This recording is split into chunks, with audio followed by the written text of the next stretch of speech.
Listo. Entonces, bueno, la clase, bueno, ya las dos clases, las dos sesiones pasadas, lo que revisamos fue tanto, esas, digamos, un resumen, una visión muy panorámica de lo que sería tanto de la teoría del consumidor neoclásica y la visión alternativa heterodoxa. Yo no me atrevería a aseverar que es pues keynesiana, yo la llamaría heterodoxa. Igual desde la visión de la teoría del productor, pues vemos esas dos posibilidades de explicación del comportamiento de las curvas de costos, pero lo fundamental es la explicación de que en el caso heterodoxo, pues no hay posibilidad de que exista una curva de oferta con pendiente positiva, porque si los rendimientos son crecientes, los costos son decrecientes y la curva de costo marginal, que para el caso neoclásico constituye la curva de oferta, pues entonces pierde sentido en el caso del modelo con rendimientos crecientes, porque los costos marginales no son un indicador representativo para el productor de la cantidad, ni siquiera de los costos. Los costos importantes en el modelo heterodoxo son los costos medios. Entonces, y a partir de ahí, bueno, se pueden comentar muchas cosas, pero digamos, esos son los esquemas. Y ese esquema que se presenta ahí con rendimientos crecientes, si ustedes visitan la lectura de Alfred Eichner, que se titula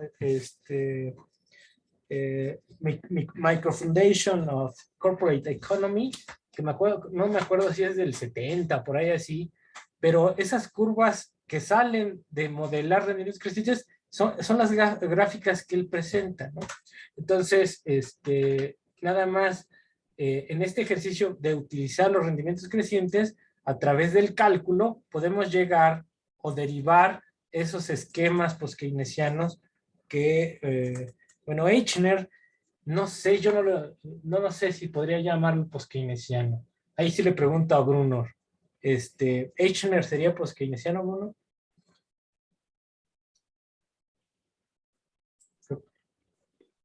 No lo he visto dentro del grupo de ellos, pero tampoco puedo decir que conozca en detalle toda la corriente como para decir si lo es.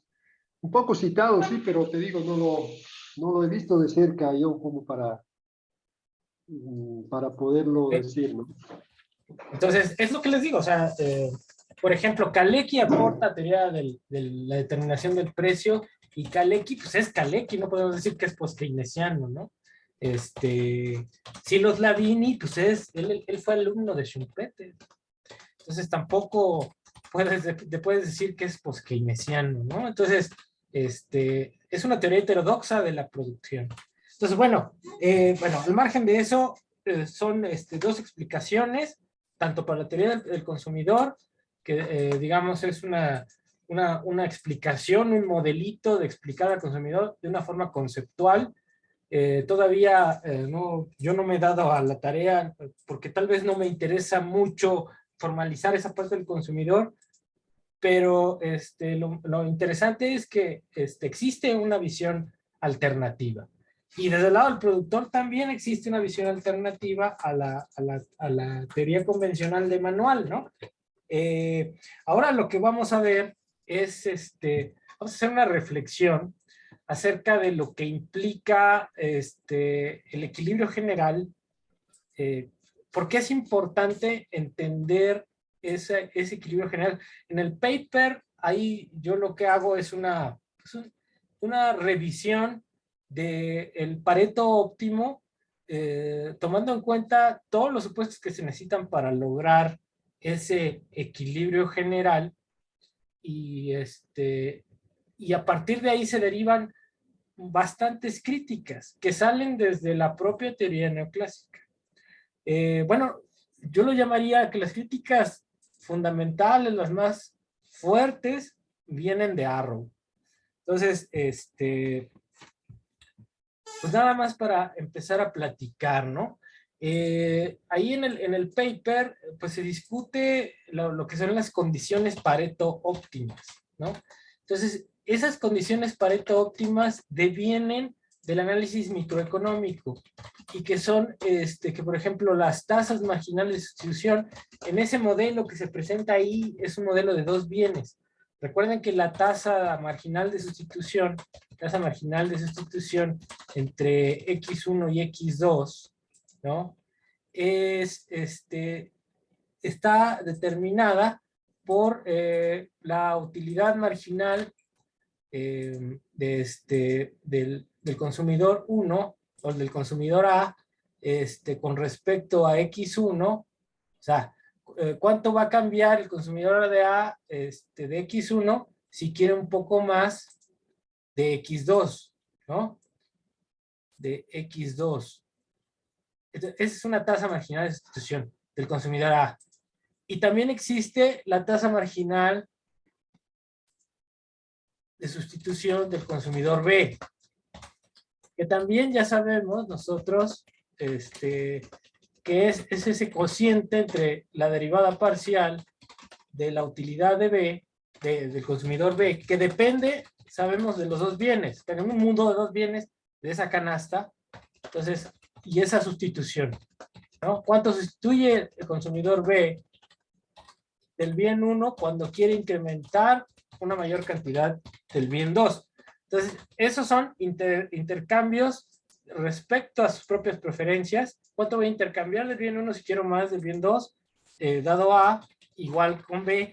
Y eso se iguala gracias a que en un modelo de intercambio puro, ¿qué es el intercambio puro? Pues en la economía de trueque, ¿sí? Eso es el intercambio puro. Si ustedes van al Mascolel o al Varian o a cualquier libro, el primer análisis que se hace es el intercambio puro. Entonces, el intercambio puro se relaciona con una economía de trueque y cómo es que los individuos con dotaciones iniciales, ahí suponen, el supuesto fuerte es que los individuos tienen una dotación inicial. Y llegan a hacer, por ejemplo, el cuentito de Robinson y de Viernes, ¿no? Robinson tiene todos los plátanos y Viernes tiene todos los cocos. Pero a Robinson le gustan también los cocos y a Viernes también le gustan los plátanos. Entonces, se van como tienen uno más plátanos, tiene todos los plátanos y el otro tiene los cocos, pues lo que dicen es que si intercambian esos bienes en el mercado, van a obtener una mayor utilidad. Entonces, ese es el modelo inicial, el modelo de intercambio puro. Y ese modelo de intercambio puro, si yo considero esta condición de equilibrio que es el Pareto óptimo, esta tasa marginal de A, de X1, X2, tiene que ser igual a tasa marginal de B, de X1 y X2, ¿sí? Esto ya en sí mismo me va a dar la curva del contrato.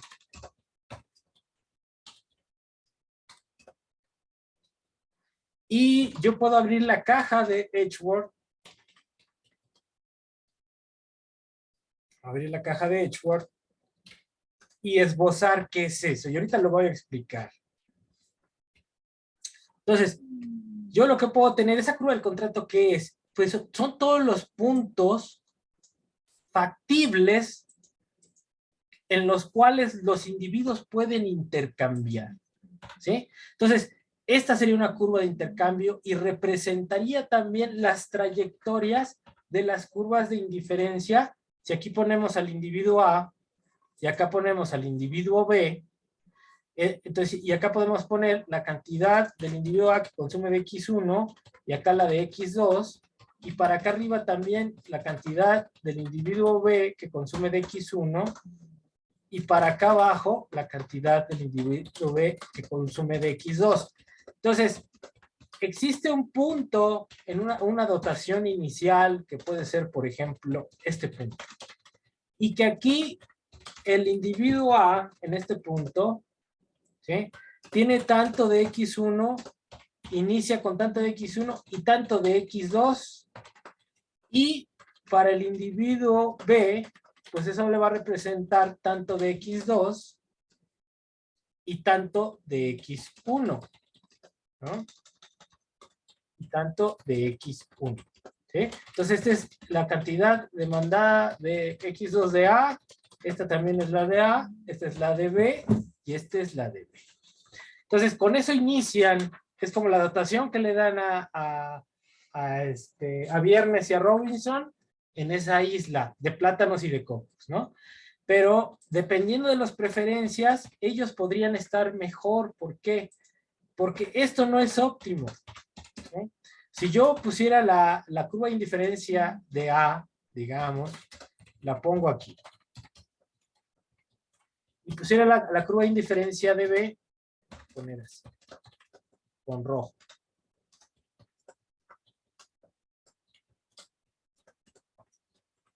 ¿Sí? Entonces, esta es la dotación inicial. En este modelo, y esta es la caja de Edgeworth, ¿no? Entonces, ¿cuál es lo que tendría que pasar?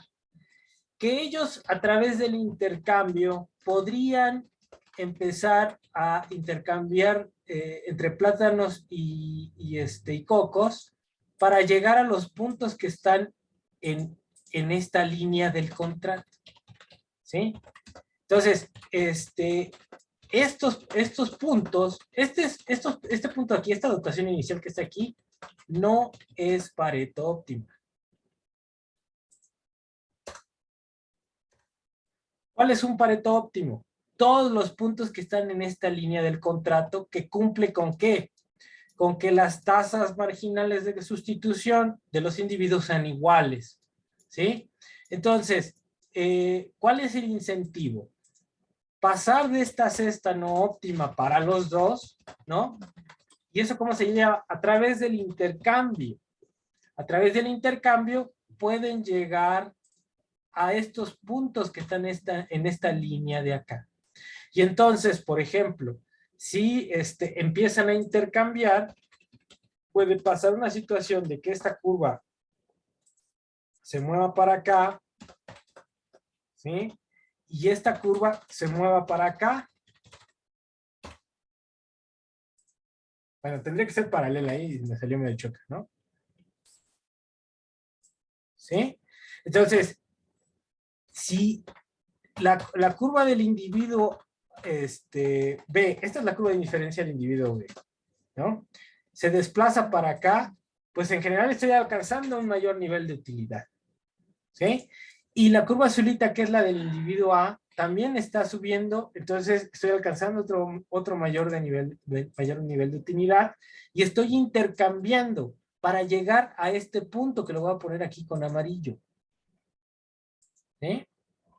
Y estoy intercambiando, entonces ahora en lugar de tener tanto de XA, el individuo A prefiere tener esta cantidad de X1 asterisco con esta cantidad de X2 asterisco para llegar a este punto, ¿no? Y entonces también el individuo B está dejando de consumir tanto de X2 para regresar para acá, y va a aumentar su cantidad de X1, ¿sí? X1 de B aumenta, ¿sí? Mientras que en A, X1 disminuye, ¿no? Y X2 aumenta. Entonces, lo que uno deja de consumir, lo consume el otro porque están intercambiando. Pero ese intercambio los hace llegar a un punto que está dentro de la curva de Pareto, y eso ya es óptimo. Y no hay un incentivo ya que llegan ahí a moverse, ¿no? Entonces, ¿por qué? Porque ya cualquier movimiento perjudica al otro, ¿no? Se beneficia a uno, pero perjudica al otro. Y en este punto en donde ya intercambiaron aquí, ya no hay incentivo porque ya no hay mejora.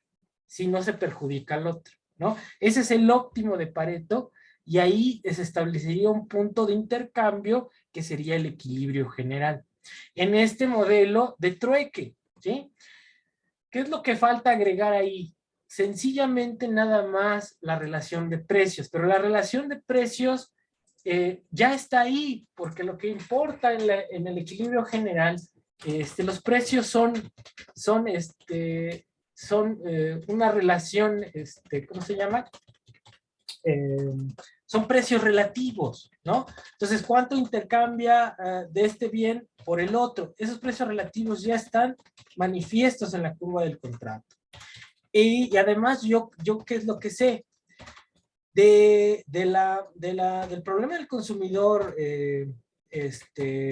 individual, yo lo que sé es que el equilibrio se encuentra donde la tasa marginal de sustitución de X1, X2 de A sea igual a P1 sobre P2, ¿sí? Y eso va a valer, como los precios en el mercado son iguales para todos, eso va a valer también para el consumidor B, ¿sí? Entonces, ahí yo lo que estoy diciendo es que en este intercambio que surge, si quieren ver a nivel de trueque, yo puedo tener precios relativos en términos de un numerario que puede ser una moneda que diga 1, el intercambio, algo que esté valorando el bien ahí. Acuérdense que aquí no hay dinero, ¿no? El intercambio se hace a través de precios relativos. Y si existiera el dinero, pues el dinero es un velo o algo que representa nada más que es útil para hacer el intercambio más fácil. Entonces, a este modelo, lo único que yo le agrego es una línea recta, que es la relación de precios. Aquí la voy a poner.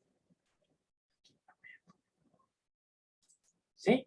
Entonces, esto ya es el modelo de equilibrio general. Y en donde estas dos curvas de indiferencia, ¿no? Las divide una línea recta, ¿no? Entonces ahí hay un teorema del hiperplano separador, ¿sí? Entonces, esa línea recta separa dos espacios, ¿no? Y contiene ahí el intercambio, ¿sí?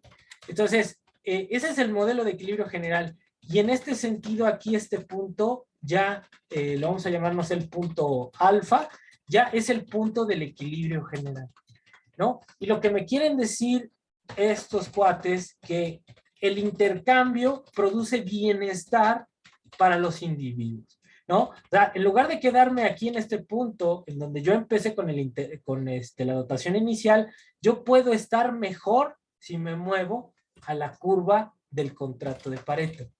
Y ya que una vez que llegué ahí, ya no hay incentivo para moverme para otro lado. ¿Por qué? Porque si yo mejoro, el otro empeora, ¿no? Entonces ahí ya, ese es el punto, Pareto eficiente, y con los precios es el equilibrio general. Entonces, ese es el modelo, lo que me propone, ¿no? Que lo que tengo que hacer es, si yo tengo bienes, mejor me voy al mercado de intercambio para estar mejor. Y eso es lo que quieren decir, que el mercado, haciendo el intercambio, el mercado es eficiente para mejorar el bienestar de los individuos, ¿sí? Pero ¿bajo qué condiciones? Las condiciones, los supuestos Pareto óptimos, ¿no? Que los individuos se comporten como maximizadores y que revistan todas esas axiomas que habíamos criticado, que las preferencias sean completas, transitivas, que sean continuas, que exista insaciabilidad local, todo eso, y que el individuo maximice su consumo dado su restricción presupuestaria, que agote todos los recursos. Por el otro lado, del productor, que la empresa maximice las ganancias. ¿Dónde veo aquí al productor? Pues aquí en este modelo no se ve de manera clara. Yo tendría que plantear la frontera de posibilidades de producción para poder establecer la economía de consumo con producción. pero no cambia mucho el problema, porque yo lo que estoy agregando a este esquema de equilibrio general sería lo siguiente. Yo tengo la tasa marginal de sustitución de X1, X2 del individuo A, igualada a la relación de precios, P1, P2, con la tasa marginal de sustitución del equilibrio B, del individuo B, y esto tiene que ser igual a ¿qué? A la relación de los costos marginales. El costo marginal de la producción de la empresa 1, costo marginal de 1, y el costo marginal de 2, de la producción de 2. Vamos a poner de X1 y de X2. ¿Y esto por qué se cumple? Porque nosotros sabemos que en competencia perfecta, ¿no? La condición para la maximización es que el costo marginal de X1 sea igual a su precio y que el costo marginal de X2 sea igual a su precio. Entonces, estas tres condiciones me explican el equilibrio general con producción, con estos. Y esta relación, este cociente de los costos marginales, lo que es la frontera de posibilidades de producción, el intercambio dentro de la frontera de posibilidades de producción. Porque si yo intercambio un bien por el otro, estoy evaluando también los costos estoy evaluando los costos de la producción de uno o de otro. Entonces, en este esquema, yo le agrego eso y ese es el equilibrio general con producción. Ok, aquí estas son cosas que había que tener, no sé, unas 5 clases para desarrollar las cosas paso por paso. Pero lo central es lo que me están diciendo con el equilibrio general. Que yo a través del mercado voy a poder mejorar el bienestar para los individuos, mejora su utilidad y también las empresas van a maximizar. Y van a agotar todos los recursos de la economía. Eso es lo importante. Pero los supuestos que se tienen que cumplir son los de competencia perfecta, ¿no? Si no se cumplen, esto no podemos llegar a este punto de la curva del contrato. Entonces, esa es la primera parte digamos, del paper. Primero mostrar esas condiciones Pareto óptimas para llegar a ese punto que es un Pareto óptimo, ¿sí? En donde ya no hay incentivo para moverse. ¿Ok? La segunda parte del paper, y es lo más relevante, habla de la discusión acerca de si es posible valorar los distintos estados sociales de la preferencia. Entonces, lo que empiezan a decir, bueno, Arrow y Debreu demostraron en los 50 que existe ese punto. Lo que nunca lograron demostrar es que sea único y que sea estable. Eso nunca se ha demostrado. Entonces, luego llega Morgenstern en la teoría de juegos y dice que pueden existir equilibrios múltiples. También Stiglitz habla de equilibrios múltiples, pero porque ya les está metiendo ya fallas del mercado, ¿no? Información asimétrica.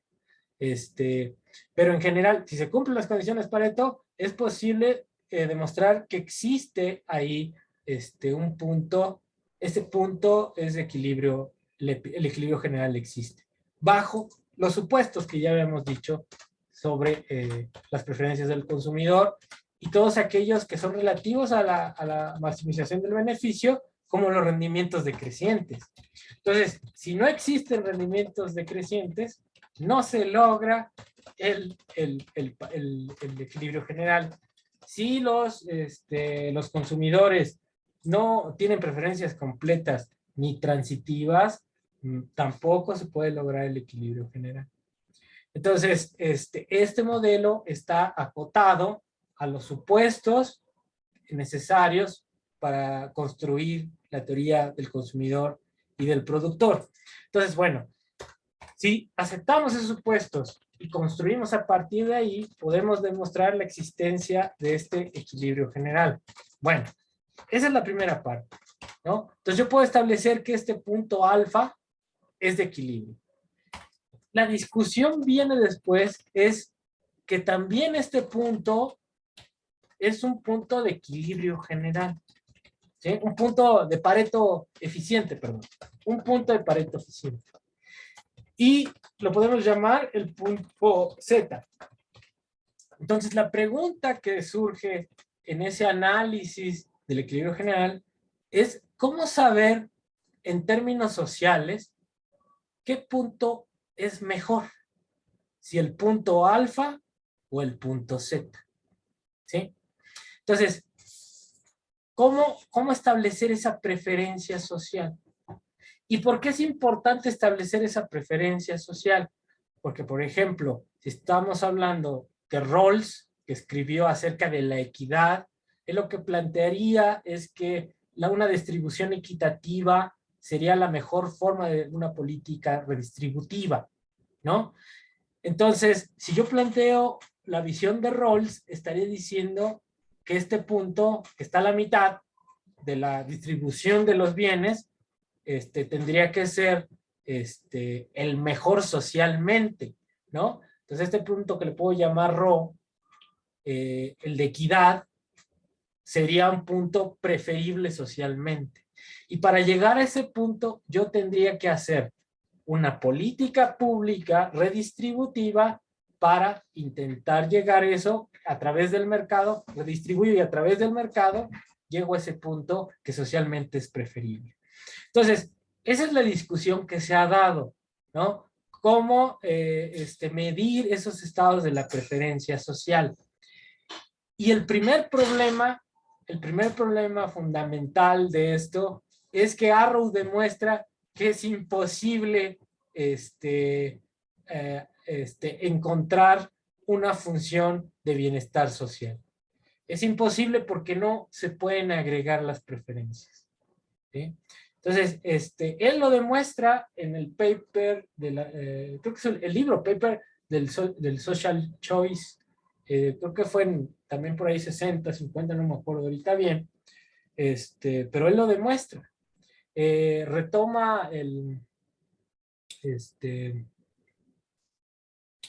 ahí un jueguito que era la paradoja de, ahorita no me acuerdo bien, ahorita no recuerdo bien la paradoja de, el dilema de, ahorita no me acuerdo, pero lo que empieza a hacer es tratar de explicar bajo qué circunstancias se puede lograr construir una función de bienestar social. Y si es posible hacer eso a través de una regla democrática. Y lo que demuestra es que si existiera un punto de preferencia social, ese no podría ser alcanzado a través de la democracia, que tendría que ser una dictadura la que impusiera un estado de preferencia, porque no, de las formas que él, los supuestos que él mantiene, no se puede lograr. Y el problema que salta de Arrow es lo que Pareto en 1900 y todos los de la visión ordinal de la economía establecían en el sentido de que eliminar la visión cardinal, las comparaciones interpersonales. Entonces, cuando pasaron a la visión ordinal,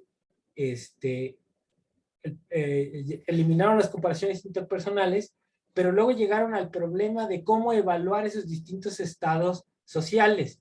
Y para eso tendrían que volver a comparar cuánto vale un peso para el pobre, cuánta utilidad le da un peso al pobre y cuánta utilidad le da un peso a un rico.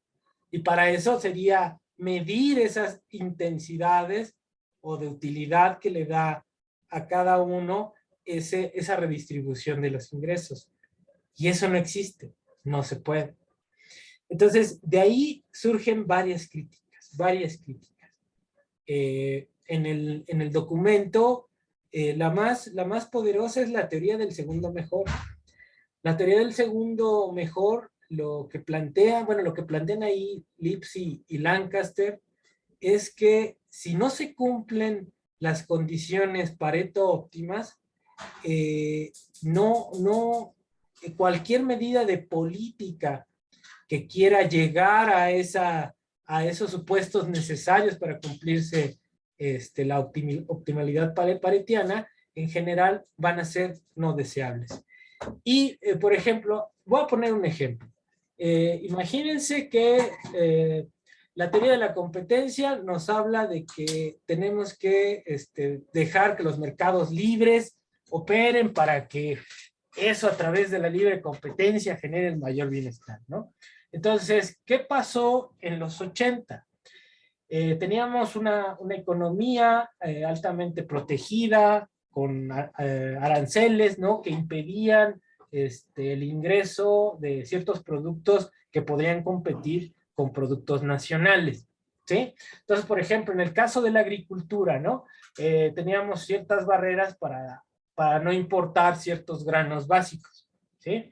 Y esas barreras impedían que pues tronaran ciertas industrias que mantenían cierta dinámica dentro del país, o ciertas industrias o cierto tipo de producción agrícola, ¿no? Pero ¿qué pasa? Esta teoría nos vende la idea de que a través de la desregulación de los mercados y la entrada de mayores competidores, vamos a mejorar, ¿no? ¿Y qué pasa? Bueno, en vías de esta teoría, que es un ideal y que pues realmente las condiciones difícilmente las podemos encontrar históricamente en la realidad, te dice que hay que desregular. Entonces desregulas y te vienen distintos competidores de Estados Unidos que producen, por ejemplo, los granos o el maíz y que subsidian y que tienen precios mucho más baratos porque también tienen la mejor tecnología y condiciones territoriales que les permiten generar grandes excedentes, ¿no? Entonces, tú obtienes granos más baratos, pero ¿cuál es la contraparte? Que mucha gente que dependía de la producción de ese tipo de bienes, pues es desplazada. Y se generan desempleo en comunidades, se generan procesos de migración de esa gente, porque ya lo que vende, pues le cuesta, cuesta más caro que importar. ¿Por qué? Porque la regla es esta. Y luego estas empresas, que ahora ya son los grandes laboratorios, ¿no? Son grandes monopolios que pueden determinar el precio de la semilla de los bienes, ¿no? Entonces, eso es la crítica que ellos hacen. O sea, si las condiciones esas no existen, cualquier medida de política que tienda a lograr ese Pareto que no existe, pues en general va a perjudicar va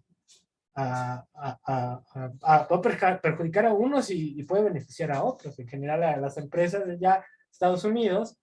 Y recuerden, por ejemplo, lo que pasaba con los productores agrícolas con Trump, ¿no? Ellos pedían que ese sector lo siguieran subsidiando, ¿no? Lo siguieran protegiendo, ¿no? Entonces, el Telecán favorece a ese tipo de productores que pueden seguir vendiendo para acá, ¿no? ¿Sí? Y que nosotros no tenemos políticas, hasta ahorita se está retomando, pero ya habíamos abandonado la política de subsidiar, de controlar precios, de establecer precios de garantía, por ejemplo, ¿no? Entonces, y de eso se trata el artículo, ¿no? La otra crítica que ahí se plantea es también la idea de la innovación, ¿no?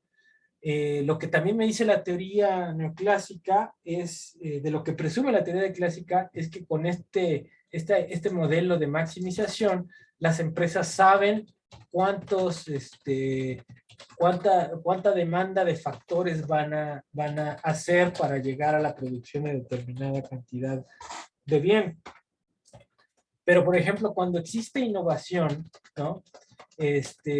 No hay certeza de si el invento se vaya a traducir en una innovación. Entonces no sabes cuánto producir, no sabes si existe, por ejemplo, el trabajo necesario para la producción de este invento que estás planificando. no sabes si existe la tecnología para hacerlo, ¿no? Entonces, es echarte al vacío y hacer un cambio, y entonces ahí no se puede optimizar. Con incertidumbre no puedes optimizar. Y no sabes cómo seleccionar los factores para los usos de esa innovación. ¿Cuánta cantidad de trabajo, qué tipo de trabajo lo vas a llevar? No lo sabes porque tampoco sabes cuánto vas a vender.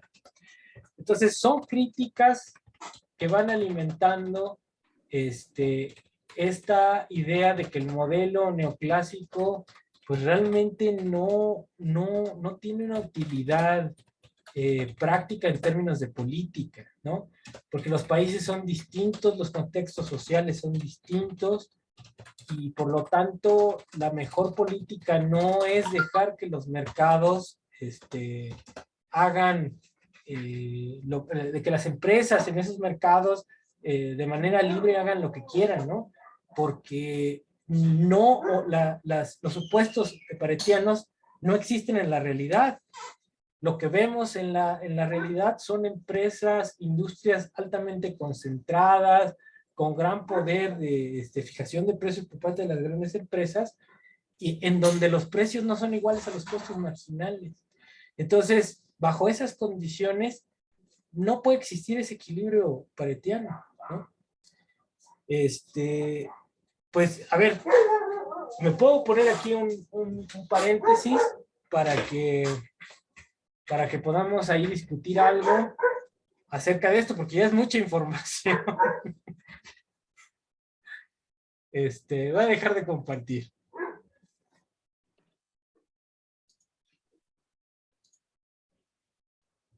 ¿Cómo ven? A ver. No sean tímidos, tímidas.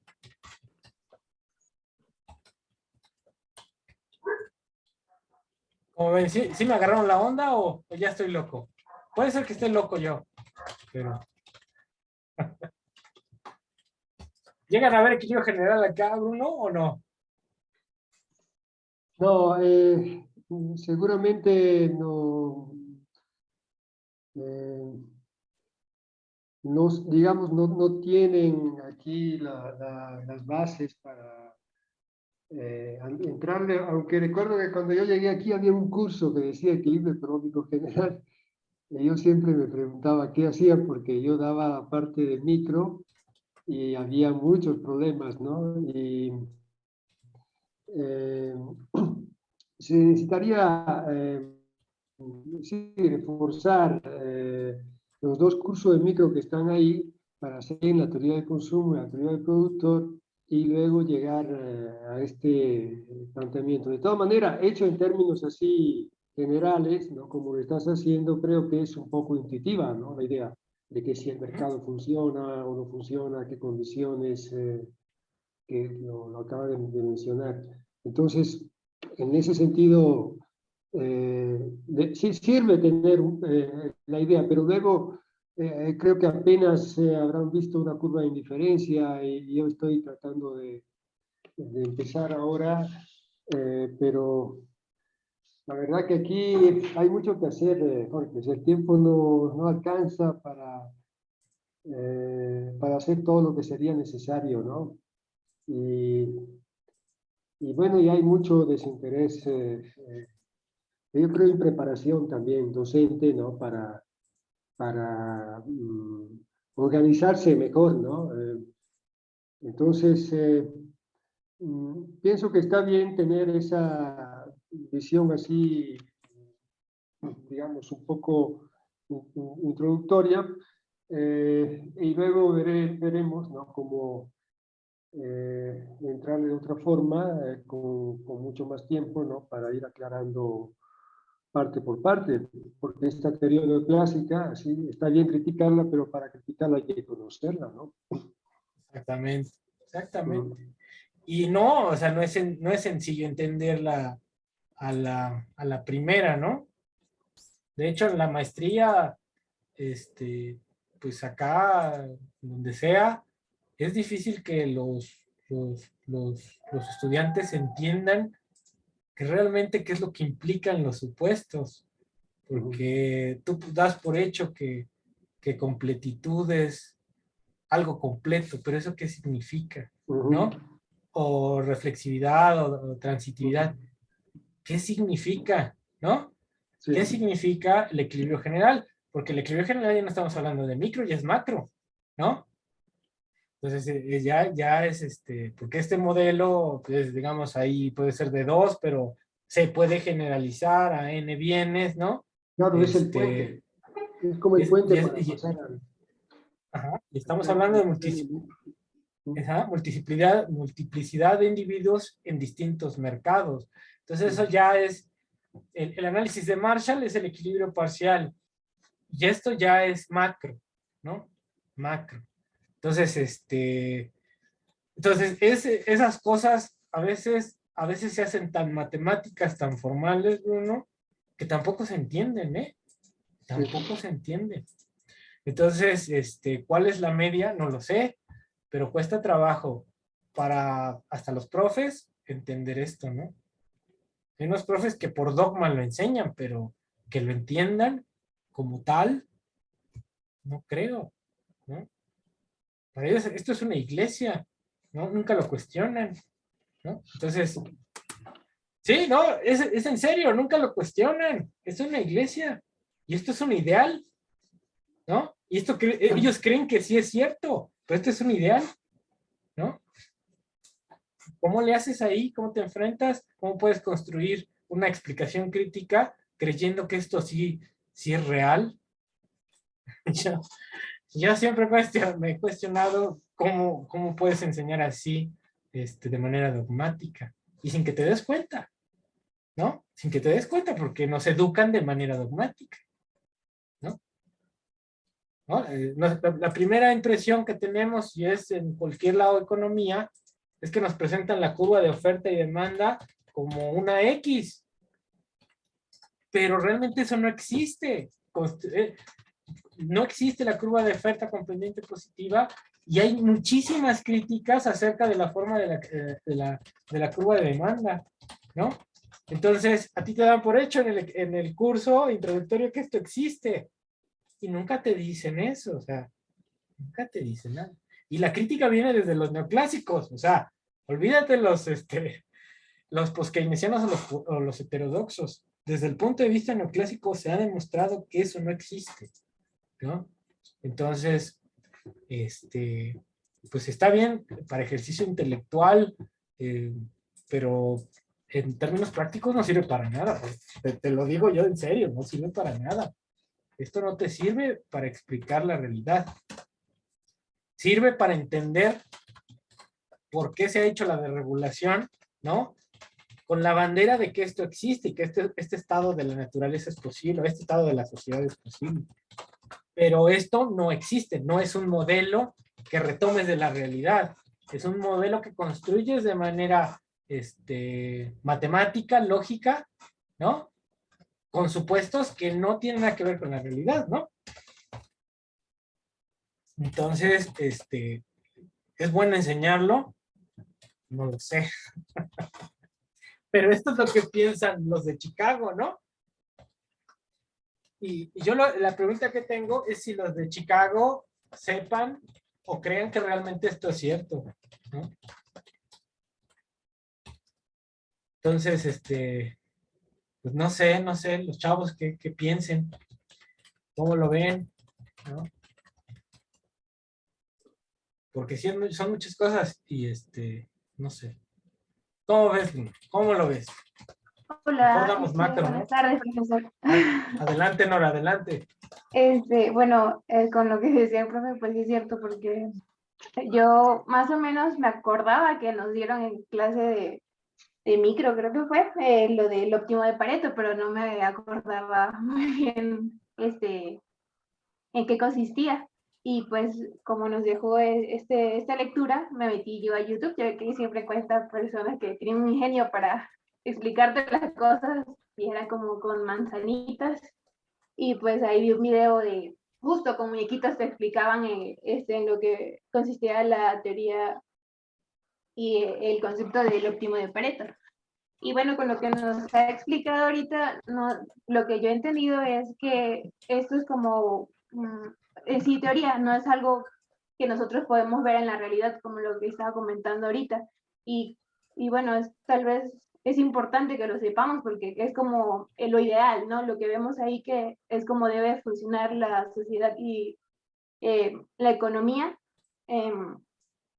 Pero pues ya en la realidad es otra cosa, porque no solo tenemos como en el ejemplo de YouTube que tengamos a 2 personas y a esas 2 personas tenemos que repartirle un bien y pues ahí sin perjudicar a ninguna de las dos, sino que pues en la economía y pues en nuestra sociedad tenemos muchas cosas que intervienen y pues no, no es lo ideal.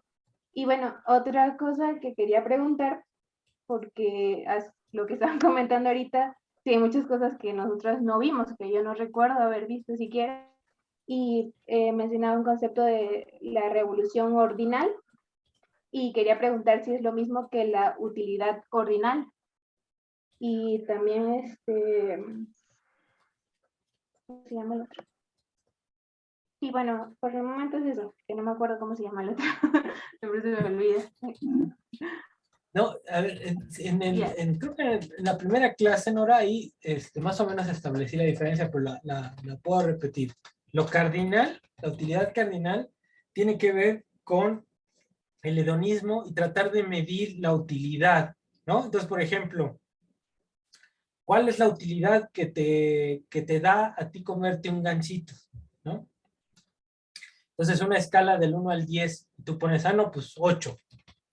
La utilidad que yo obtengo de comerme un gansito es de 8. Pero ahí estás midiendo ese placer que te produce comerte el gansito. Entonces, tratando de medir, ¿no? Tratando de ser objetivo a algo que es subjetivo. Entonces, en esa escala, pues, el problema viene cuando yo le pregunto a cualquier otro de los compañeros que están aquí, ¿cómo valora un gansito, ¿no? Del 1 al 10. Y que me diga, no, pues digamos, la cardinal, la utilidad cardinal, ahí también tengo que evaluar cuál es el placer para la otra persona. Imagínate que me dice que es 8. Entonces, la pregunta es, ¿cómo yo sé, el que yo estoy preguntando, que ese 9 en intensidad no es el mismo 8 que el otro que me está diciendo? Eso no lo sé. Eso no lo sé porque es algo subjetivo. Y a lo mejor el 8 que tiene tu compañero en intensidad es igual que tu 9. No lo sé. No lo sé. ¿No? No lo sé. ¿Cuánto amas a tu novio? No lo sé. ¿Cuánto es que lo que la mamá de tu novio ama a su hijo? ¿Cómo comparas eso? Es imposible comparar, ¿no? Entonces, eso era la economía, la microeconomía, la elección del consumidor en su versión cardinal. Tratar de medir el placer. Y el problema viene cuando tú tratas de hacer comparaciones interpersonales, ¿no? Ese es el problema. Entonces, la microeconomía abandona esa visión hedonista de la utilidad o ese carácter utilitarista, a veces se les llama, y lo que hace es pasar a la visión ordinal. Y la visión ordinal no tiene nada que ver ya con medir el placer, sino solamente con establecer una preferencia, que el individuo te diga qué prefiere, 2 latas de crema y un paquete de jamón, o 2 paquetes de jamón y una lata de crema. Entonces, si tú me puedes decir cuál prefieres, eso es lo que a mí me interesa, que puedas ordenar. Por eso ya los axiomas de la elección establecen preferencias completas y transitivas. Y la completitud es bien importante porque lo único que me hace la completitud es decir que tú eres capaz de ordenar tus preferencias, ¿no? Y eso funciona a nivel del individuo, aunque el concepto de completitud es algo exageradísimo, ¿no? Que tú sepas evaluar en un tiempo finito todas las alternativas, combinaciones de canastas de 2 bienes o de 3 bienes, ¿no? Entonces, ahora lo importante para la microeconomía en su versión cardinal ya no es evaluar el placer que te produce el consumo de un bien, sino nada más que sea el individuo sea capaz de ordenar sus preferencias, ¿no? Y eso es ordinal. Lo cardinal es medir, tratar de medir el placer, y eso se abandona. Pero cuando te metes al modelo de equilibrio general y intentas comparar estados de preferencia social, tienes que volver a intentar evaluar las comparaciones interpersonales. Y ahí en el trabajo que les presenté, empieza, por ejemplo, Kaldor, decir, ¿cómo evalúa un dólar el pobre que el rico? Entonces, es regresar, no puedes hacer eso, no lo puedes hacer, no es algo objetivo. Entonces, ¿cuál es la medida objetiva de la justicia en este modelo? No la hay, no la hay, ¿no? Entonces, esas son las cosas por eso es importante distinguir la diferencia entre lo cardinal y lo ordinal, ¿no? ¿Sí, Nora, o más o menos? Jorge, yo tengo una pregunta acerca del equilibrio económico general. ¿Tú crees que eh, si digamos, se lograra eh, razonar en términos de mercados competitivos, ¿no? Y si lograra incrementar el nivel de competencia dentro de la actividad económica, se podría, digamos, rescatar este, este esquema de análisis o no sería suficiente y quedarían como otros puntos críticos que no lo harían, digamos, rescatable ni siquiera en ese caso, ¿no? Es que, por ejemplo, si te vas a Cournot, ¿no? Cournot habla del modelo competitivo en función del número de empresas, ¿no? Pero los supuestos que traen, o sea, son realmente súper restrictivos. Suponer que tienen la misma tecnología. Ahí se acabó ya la realidad, ¿no? Porque en una industria difícilmente dos empresas grandes tienen la misma tecnología, ¿no? Hasta la forma de organización dentro de la empresa es distinta. Y el modelo de la competencia perfecta lo que establece en términos de las empresas que quieras, es que el precio tiene que ser igual al costo marginal. Que los precios, que sea el precio natural, que se cumpla lo que decían los clásicos, que el precio realmente sea un pago a la reposición de los factores. Entonces, en un sistema económico, en una competencia económica como la que conocemos, y eso lo dice Rafa, ¿no? Las imperfecciones del mercado no son el Black Swan, sino es la generalidad, ¿no? Entonces, difícilmente podrías conseguir que una industria se comporte bajo los supuestos que ellos plantean, ¿no? Tecnologías similares, libertad de entrada, cero costos de salida, Homogeneidad, exactamente, pues, hay productos diferenciados, ¿no? No, o sea, ¿dónde está el precio único, no? Los mercados son estratificados, y todos los productos tienen diferencias, hasta el mercado de limones, ¿no? Ya por monopolio puedes tener cercanía, el transporte, los costos, es distinto, ¿no? Entonces, se podría alcanzar un estadio de competencia pura en los bienes genéricos como los limones, pero difícilmente encuentras un solo precio para una mercancía en el sistema económico, ¿no? Yo no le veo cabida a este modelo en el mundo real, yo no le veo cabida, ¿no? Y Stiglitz lo dice cuando habla del mercado de limones, cuando habla la información asimétrica, dice, en el mercado existen distintos precios, ¿no? Entonces, yo no le veo cómo. Ese modelo, alcanzar eso, es un sueño, ¿no? No sé cómo lo veas tú. Y por ejemplo, si Sí. se podría acomodar a un ambiente de competencia monopolística, o es la competencia perfecta un requisito como indispensable para poderlo plantear este equilibrio económico general? Sí, a Creo que fuerza, o reside sea, en ya, por ejemplo, este es el, digamos, el primer paso. Luego viene las fallas del mercado, ¿no? Los bienes públicos, información asimétrica, ¿no?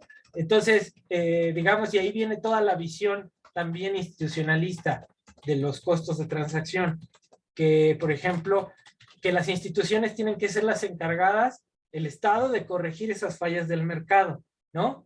Pero el problema viene en que están pensando que eso existe, que ese estadio de la competencia perfecta puede existir a través de eliminar las fallas del mercado. Y lo que dice Rafa es al revés. O sea, Stiglitz dice, la competencia imperfecta existe porque haya información asimétrica o porque hay fallas de mercado, ¿no? Y Rafa diría, no, las fallas del mercado son producto de la competencia imperfecta. O sea, por ejemplo, la gran empresa difícilmente comparte su tecnología, ¿no? Difícilmente comparte su información. Ellos están generando la información asimétrica, ¿no? No es como dice el modelo de competencia perfecta, que la tecnología se transfiere así suavecitamente a todos los sectores. No, o sea, la competencia no opera así. La competencia opera a través de ir innovando y compitiendo en la innovación, guardándose el secreto, generando asimetría de información, ¿no? Entonces, difícilmente la competencia imperfecta podría llevar a ese, digamos, estadio. Ahora, no quiere decir que en esta carrera competitiva no haya bienestar para el consumidor, ¿no? O sea, ahí están las vacunas, ¿no? O sea, ahí están las vacunas que salieron de la competencia de los distintos laboratorios, y que pues están ayudando a controlar la pandemia, ¿no? Entonces, o sea, ¿cuánto valdría una vacuna? Pues para el COVID, pues sería invaluable, pero ahí está. Entonces, sí están generando cierto beneficio en términos de innovación, ¿no? Unas hay innovaciones buenas, hay innovaciones malas, ¿no? La comida chatarra es una cosa horrible, ¿no? Entonces, pero así funciona el sistema, la ganancia. Entonces, ¿qué es lo que podemos ver de bueno? Pues las innovaciones buenas, que bueno, Alexa, ¿qué sería bueno? No sé, si el motor de combustión interna en algún momento fue bueno, claro que sí, hemos contaminado el ambiente, pero ha funcionado para hacer muchas cosas, ¿no? Entonces, ahí sí, es un criterio que yo no tengo. ¿Qué es lo bueno de la innovación? ¿Qué es lo bueno, no? No lo sé, no lo sé. Pero digo, si hay algo bueno de la competencia, es eso. Es eso. No sé, la edad de vida, Bruno, ¿no? Digo, la esperanza de vida.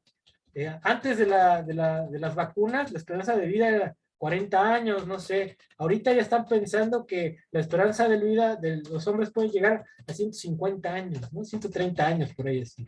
Y han alargado la esperanza de vida a través de qué? Pues del desarrollo de los medicamentos, de las vacunas. Entonces, que esto se ha desarrollado en un sistema desigual, eso también es cierto, ¿no? Entonces, pero esa es la realidad, ¿no? Hay una pregunta ahí en el chat de Miguel, Jorge. Ok, hice una pregunta. Entonces, este tipo de modelos solo con los fines didácticos, matemáticos y gráficos no son aplicables en problemas reales. Alexa. ¿Existen otros modelos que sean aplicables a la realidad? Pues es lo que se intenta. O sea, existe la visión, digamos, heterodoxa, que habla de la empresa, ¿no? Como es, de los objetivos de las empresas, que son obtener ganancia. Ni siquiera es maximizar ganancia, es obtener ganancia, ¿no? ¿Y cómo le hacen? Pues ahí están los evolucionistas, ahí están los post-keynesianos, ¿no?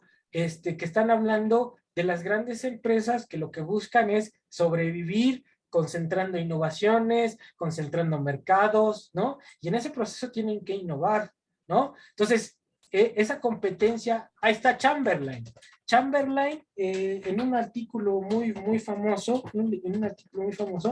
se pregunta la idea si existen estos dos extremos entre competencia perfecta y monopolio. Y dice, estas estructuras extremas son puntos analíticos extremos, pero que no existen. Lo que realmente existe en el mercado es una combinación de ambos, ¿no? Y eso es lo que hay, ¿no? Entonces, lo que hay que explicar no son los extremos, hay que explicar lo que existe en el mercado, que es la competencia imperfecta. Y hay explicaciones heterodoxas basadas en estas ideas de los rendimientos crecientes que te dan una explicación de cómo funcionan las grandes empresas. Y ahí están, por ejemplo, Joan Robinson, la Penrose, ¿no? Tienen libros acerca de el crecimiento de las empresas, ¿no? Entonces, ellas no están planteando la competencia en términos de las pequeñas empresas, eso no existe ni existirá.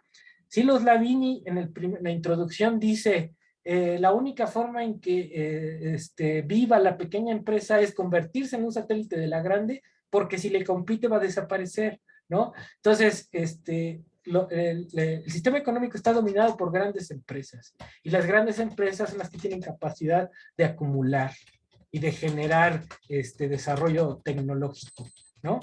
Al lado del Estado, y también lo dice Galbraith, ¿no? Cuando las empresas son tan grandes, pueden convertirse en proveedores del Estado, y ahí es donde está el negocio, ¿no?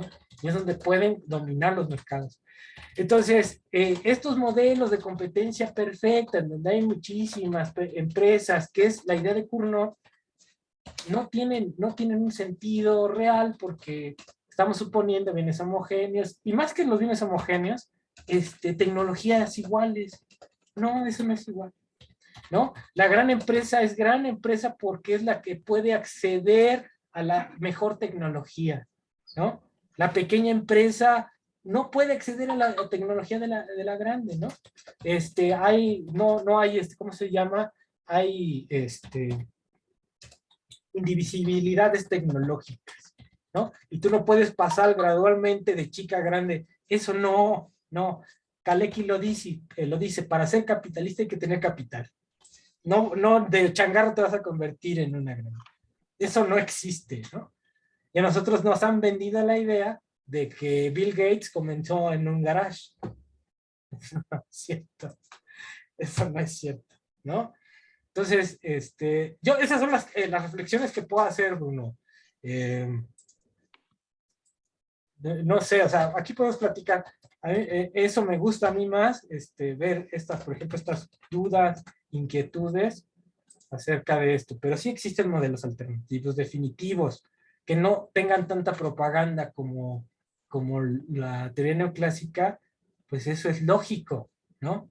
Porque también la teoría neoclásica obedece, es una ideología favorable para cierto punto de vista y a cierta clase económica.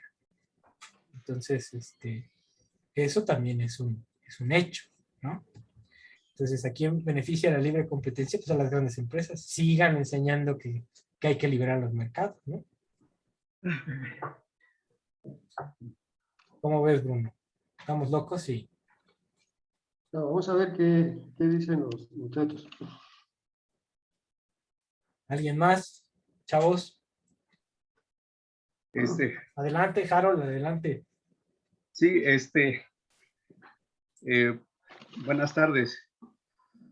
Sí, es que vine corriendo. No, respira primero, no te nos vayas a quedar. Sí, bueno, hice, digamos, la mitad de la lectura del PDF de su autoría, pero también quise hacer una comparación con la introducción de un libro de Arturo Huerta, y cuya introducción se le encarga a Valenzuela Feijó, ¿sí?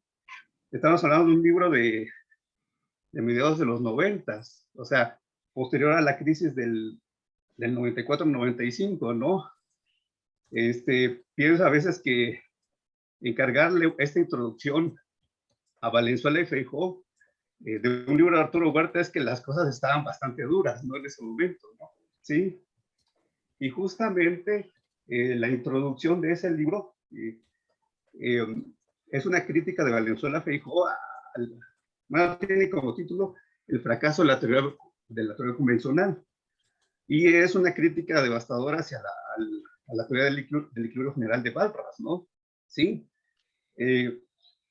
Y a mí me llama la atención de que, o sea, estas coincidencias en lo que se está explicando en el PDF que nos encargó, y digamos, toda esta revisión bastante crítica por parte de Valenzuela Feijó, y bueno, al menos yo quiero resaltar estos 3 puntos que él mencionó, ¿no? De que cómo se puede evaluar, digamos, esta teoría del equilibrio general de Balras, ¿no? Él menciona al menos 3 aspectos, ¿no? El primero se refiere a la interpretación de la realidad, ¿no? Y él dice, pues, o sea, evidentemente el capitalismo no es estable, ¿no? No asegura la asignación eficiente de los recursos y una serie de cosas, ¿no? El segundo punto, cómo evaluar esta teoría del equilibrio general con fundamento de las políticas económicas, ¿no? Y él dice, no, pues, o sea, simplemente, digamos que acentuaría, digamos, estas desigualdades económicas, ¿no? Porque dado que no existe un mercado regulado como se establece digamos, en este modelo, los ricos se hacen más ricos y los pobres más pobres, ¿no? Y como un último punto, cómo evaluarlo como un corpus ideológico, ¿no? Y él menciona, o sea, si en los 2 puntos anteriores demuestra su total fracaso en este último punto como corpus ideológico, representa su gran acierto, ¿no? Sí, y es bastante interesante, ¿no? O sea, de esta evaluación y, bueno, o sea, digamos, lo que escribe Feijó y de lo que hemos visto en la clase, ¿no? Bueno, al menos quería resaltarlo, ¿no?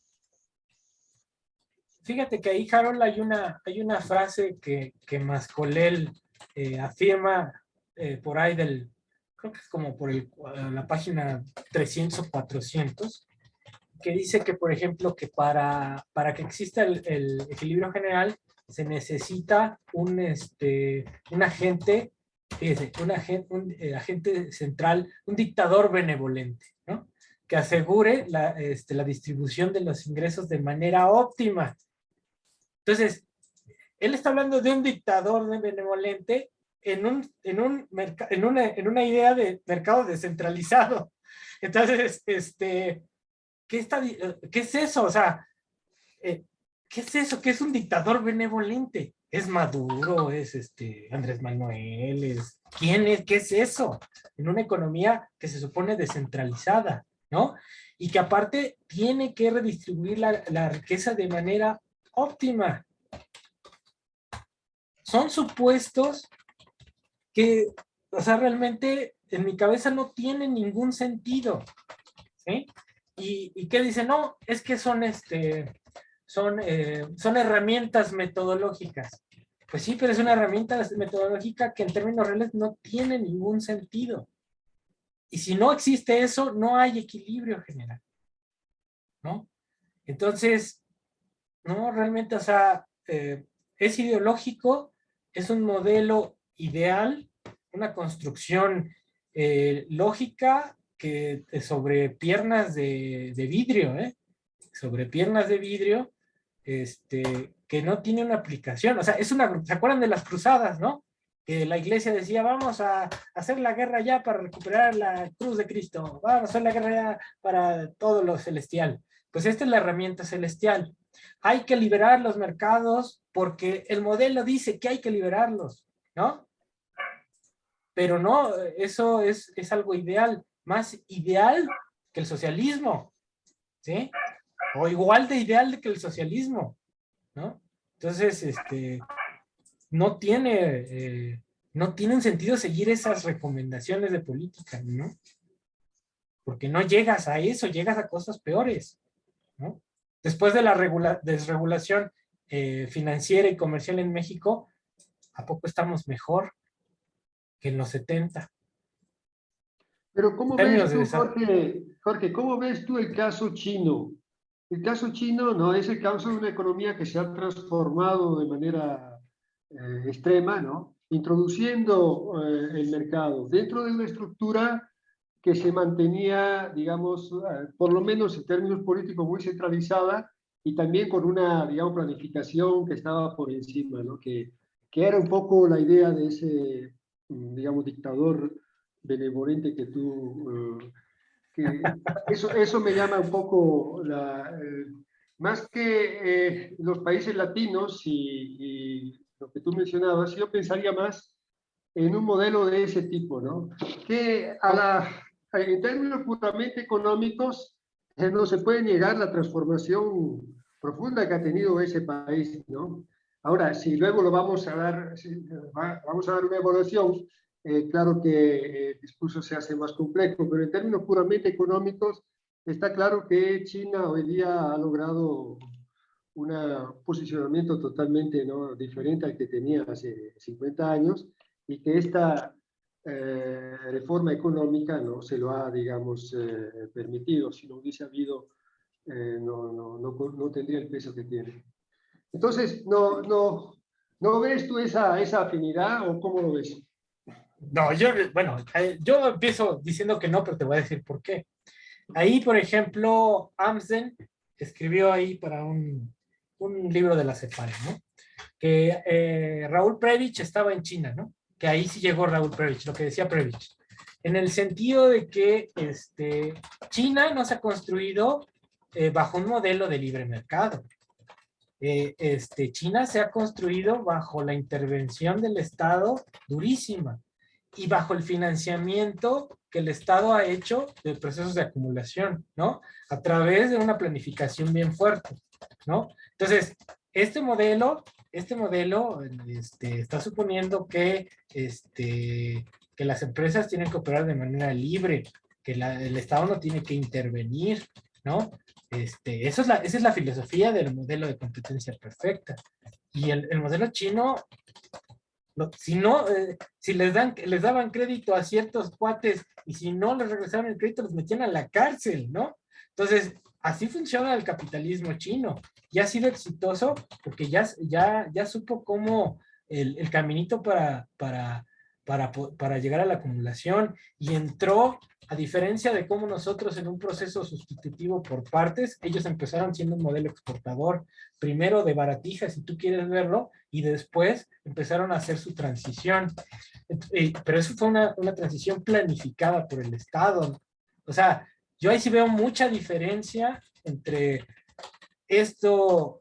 entre la filosofía. Es que este modelo de equilibrio general es totalmente contradictorio. Cuando tú llegas a ese supuesto del dictador benevolente, pues estás en contra de la mano invisible, ¿no? O sea, Yo entiendo, yo cuando leía este punto específico del dictador benevolente, lo entendía como de esta, digamos, presencia externa, ¿no?, necesaria para precisamente eh, entregar los recursos, ¿no?, de forma, digamos, según, digamos, un objetivo, ¿no?, de equidad que este dictador tendría, ¿no? Pues tú decías, empezamos con este punto, ¿no? Pero bueno, ese punto, ¿por qué empezamos desde ahí? Porque probablemente esa gente ha tenido las herencias que le han llegado, sí, los han dejado en condiciones mejores que otros. Pero ahora, si el problema es ese, bueno, que haya alguien que redistribuye desde el inicio, ¿no?, pero que luego mantiene los mecanismos de mercado como estímulos, ¿no?, para lograr las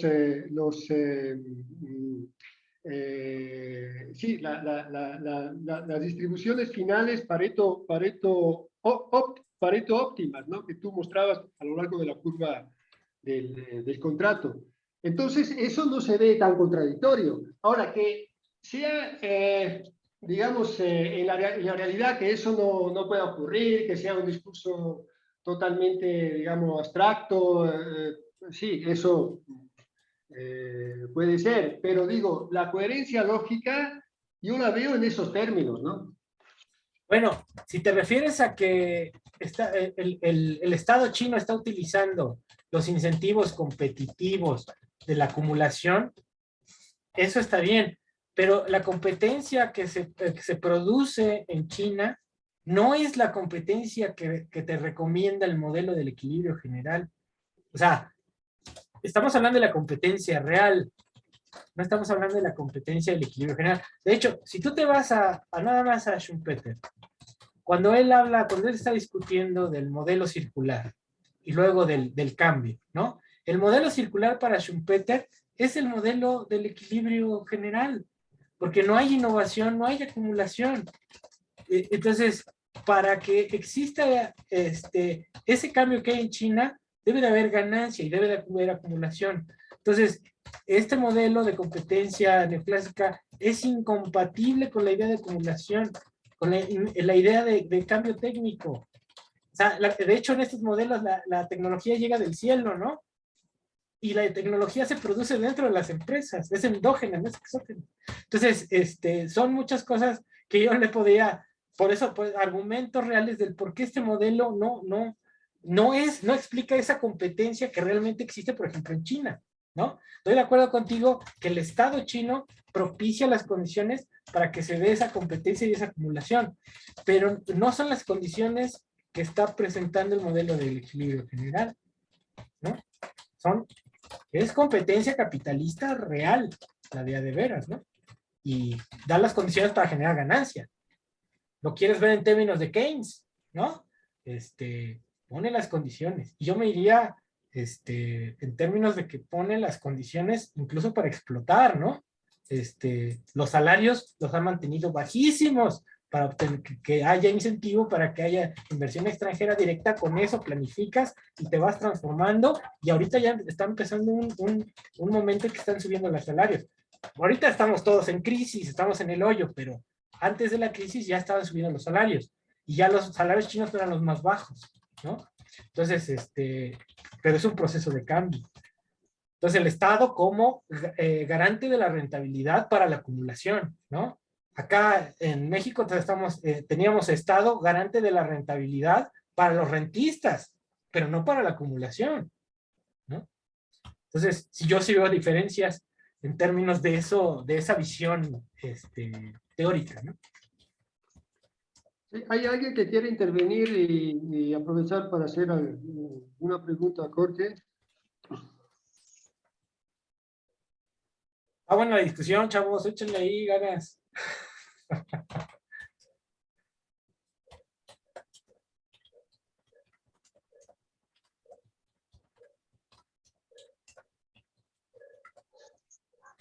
No, que no les dé miedo, hombre, les digo que yo no como, y aparte tengo la cámara, no les llega mi diente para allá, ¿eh?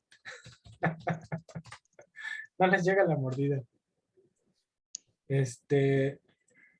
No, Bruno, o sea, es que son temas fuertes, entonces necesitan, sí, cuestiones ahí sencillas, lo que quieran, o sea, no necesariamente tiene que ser algo muy, muy específico, y las preguntas que han hecho, pues, están bien, o sea, ¿no? Entonces, anímense, porque si no, acá el doctor Bruno al rato va a decir, ¿por qué no preguntaron?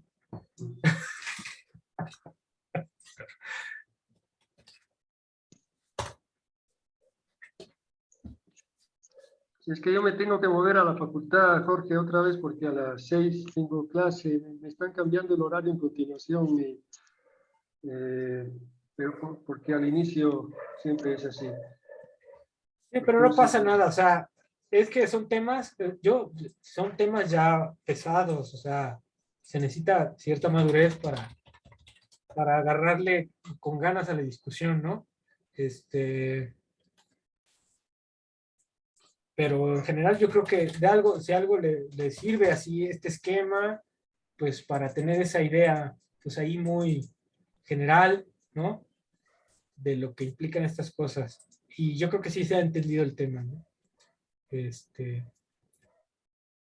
pues no sé, Bruno, yo creo que lo dejamos ahí también para no saturarlos, ¿no? Sí, si no quiere intervenir, lo dejamos.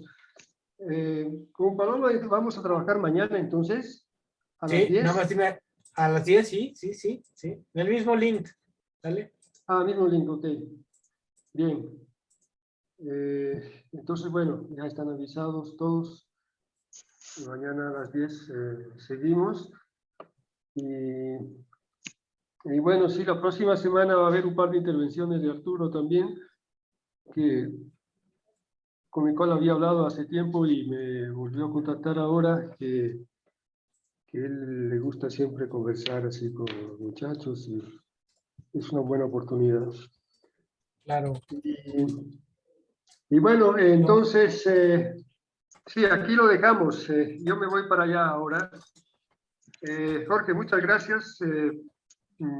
Y luego, bueno, queda abierta aquí la puerta, ¿no? Para que cuando tengas tiempo, pero bueno, te hablaré en términos más precisos en las próximas semanas. Sí, sí, sí, no, no te preocupes. Para mí un placer estar aquí y espero que pues, sirva de algo, ¿no? Para los chavos, estas sesiones, que los interese más que nada, ¿no? Profundizar ciertas cosas, aprender un poco más de economía y no quedarse nada más con esa visión tradicional, ¿no? Entonces, eso, impulsar esa visión crítica, ¿va? Claro, te lo agradezco. Y bueno, mañana nos vemos con Paloma entonces. Sale, pues muchas gracias, chavos. Un abrazo, Jorge, gracias. Hasta Chao, luego. chao. Gracias, profesor. Hasta luego.